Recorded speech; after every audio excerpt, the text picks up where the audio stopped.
नमस्कार. once again I am here with a new different words. साथियों, दो शब्द. पहला शब्द है SIT और दूसरा शब्द है SITE. मतलब दोनों में ABCD का आई आ रहा है, लेकिन दोनों के साउंड में भिन्नता है. जब हम बात करते हैं SIT, आई का मतलब आई साउंड नहीं होता है, उसका मतलब कभी कभी ई साउंड भी होता है. तो SIT जब लिखा है उसमें एस का मतलब स में छोटी ई की मात्रा सी और टी का मतलब ट. तो यहाँ पर मात्रा जो है वो छोटी ई की मात्रा है. इसको बोलते हैं सीट.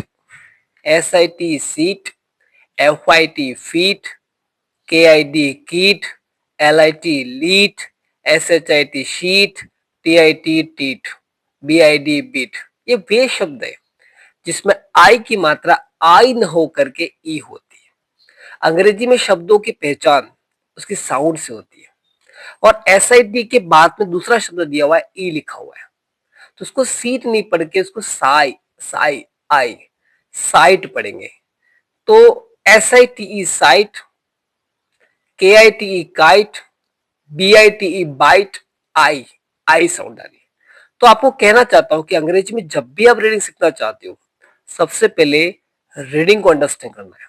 और अभी मैंने आपको दो भिन्न साउंड के बारे में बताया. आई की दो साउंड होती है, ई और आई, और ये दोनों साउंड ही बहुत इंपॉर्टेंट है. LIGHT light, FIGHT fight, MIGHT might, LIGHT light, HIGHT height, SIGHT site, KITE kite. इसमें आई काई आई आ रहा है, मतलब ये डिप्थोंग है.